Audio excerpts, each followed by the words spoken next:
Nuie here. Gonna do a run through of the first raid you will get to in Allods Online.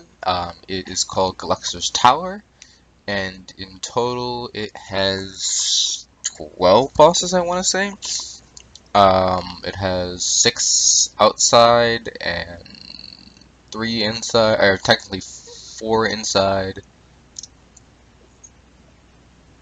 And then there's 2 hidden bosses.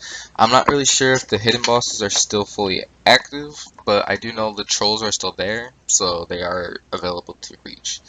Um, the reason I'm doing this is because I know that 8.1 is coming up soon, so I'm getting some old raids out because from what I've heard, Observatory runs us back through some of the older raids. So this is the first kind of rundown I want to do.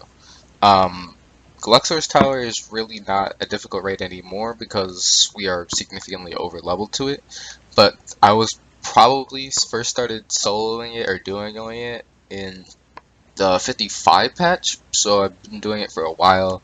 It has been possible, but I'm showing you even a new player could do it here because I just hit 75 on this character. I literally only have astral greens. I don't have like epics or leggies or anything like that.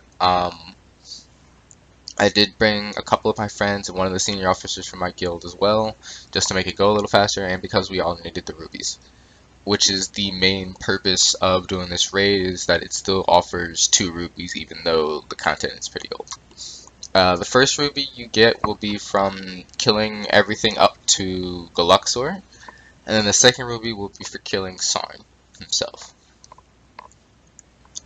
So as you can see, the first part of this, I'm actually going to split this video up into 3 different parts. I'm going to split it up into the first part being the outside bosses, the second part being the inside bosses, and the last part I will be showing you the rewards that you can get from this raid. I'm going to do this for, I already have this all set up to do for DC and TEPS as well. So stay tuned for those videos, and let's get down to it. The first boss, after you clear these waves and after you put the blood into that pot that you saw, you'll spawn the first boss. His name is Nogrim. He's a big hulking orc. In the past, because our damage is so high you won't see it here, but in the past he would stun your tank. So what you want to do is swap out when he starts to do that stun. But yeah, again, you won't see it because our DPS is going to be very, very high. So, here's the first thing that I really want to get out for newer players. This raid does go in order.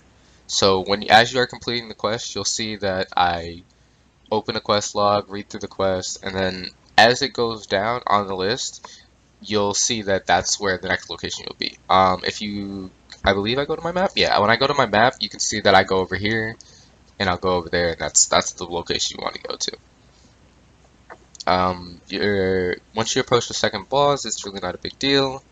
There's a couple trash mobs. The one thing you want to be aware of with the trash mobs is that they do tend to spawn smaller mobs that will do armor shred on tanks.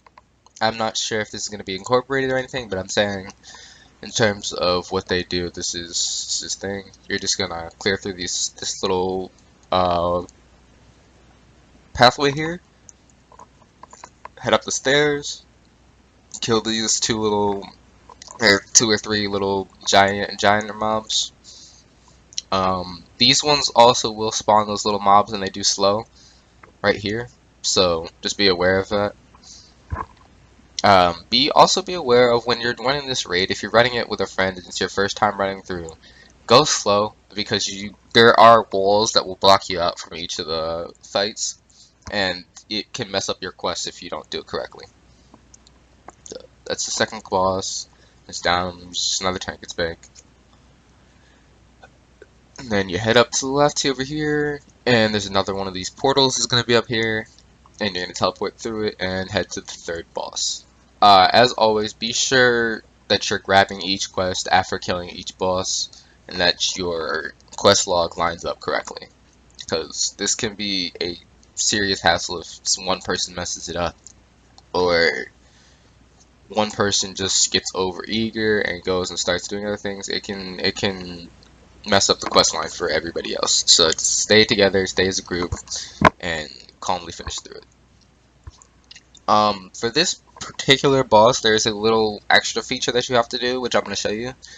Um, the boss itself starts out with its own, it has its own wall blocking you off from coming up to it.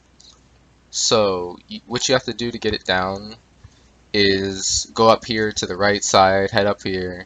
There's one mage here, and these mages, if you don't have the damage that we have, will freeze you. So be aware of that. Some willpower can help you out with that, but it's not a big deal. This is what you're looking for, though. This Burning Spire is what you are looking for when you come up here. It's about a 30-second cast to activate it, but you only need one person, so it doesn't take everyone to come up here. Everyone else can just walk through down below and clear out. But once that explodes, then you're able to actually access the boss. The safe way to do this is to slide down this little mountainside so that you don't take fall damage. You can also have a flying mount, or you can just, kitty down and not care. Yeah, there's just a couple more elementals, a couple more of those bigger demons that spawn the little demons, and then we're up to the boss.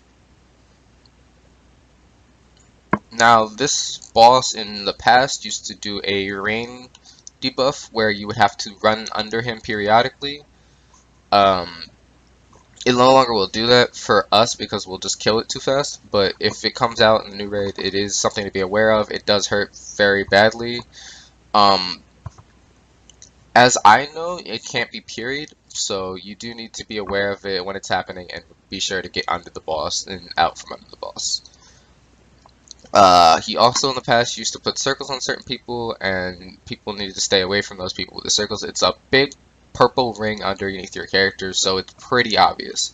You should see it. You're going to get up to here, open this portal. There's going to be another Yasker with another quest to complete. He's going to grab you another one, and then he's going to send you out to go over here to kill the next boss.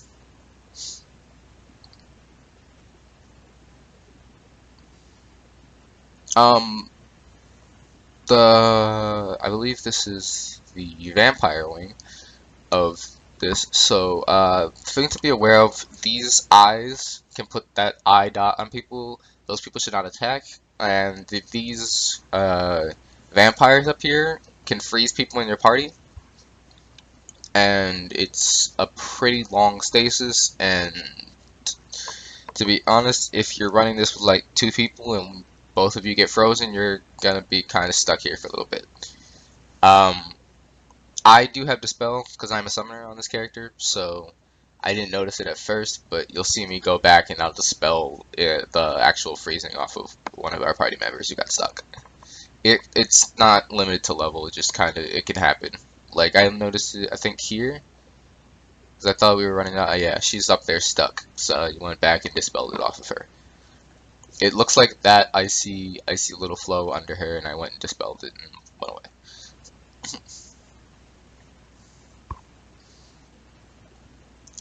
This talks about a little bit about this upcoming boss. This upcoming boss is technically 5 bosses, but it's 4 mini bosses who all will drop a shield. In the past, you would need someone in your party to pick up one of the shields. He would put a leech effect on one of the members in your party, and when that leech effect happened, you needed to use the shield to stop him from being able to do it.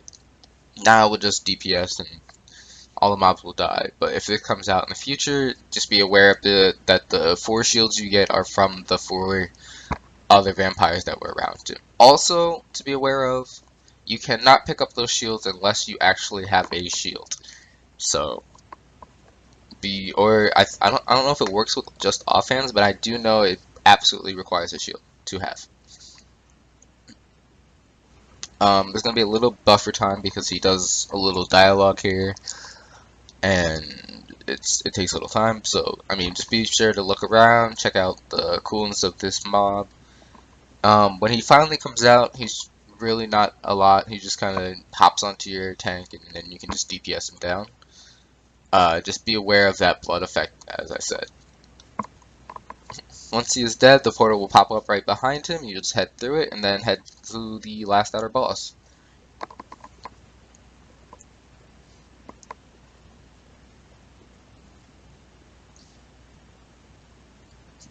The last outer boss is right over there, and you're just gonna head over there and this last boss is a more kind of dragonic room. It's really not a lot to get through. The dragons don't really do a lot. There are like a lot of sparks though to be aware of that they can do a lot of damage to a lower gear people.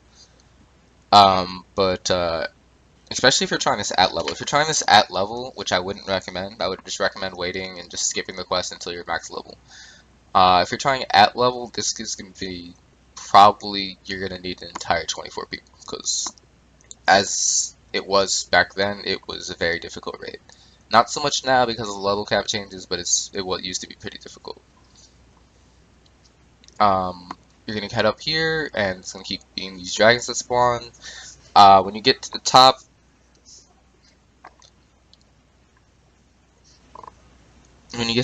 there's gonna be 6 dragons around them. I would recommend killing them because it removes a buff from the boss. We're not going to do that because DPS is high, but they're just those kind of dragons around them. There's just on the outer ring, you can see them over there. You just go over and kill them. They just kind of ran up and killed her, so I was just like, whatever. If your DPS is high enough, it's really not a big deal. You can just kill her, but though I would recommend for first timers to correctly do this, to make sure you kill the dragons around it, because that debuff can be pretty hampering. This is the last portal, so what you're going to do is complete the quest. Make sure you grab this quest from Yasker, or whatever it is Leakside. And then you're going to head back to the courtyard where we came in the first time, and then you're going to head into the tower. This is where I'm going to end the video here, because the next portion of this is when we're going to head into Guluxor's tower and finish off the last 3 bosses. And then after that, I will be showing all of the rewards you get, and in the next episode, I will show you where they come from. I hope you all enjoyed this, and be sure to leave a like, comment, and subscribe.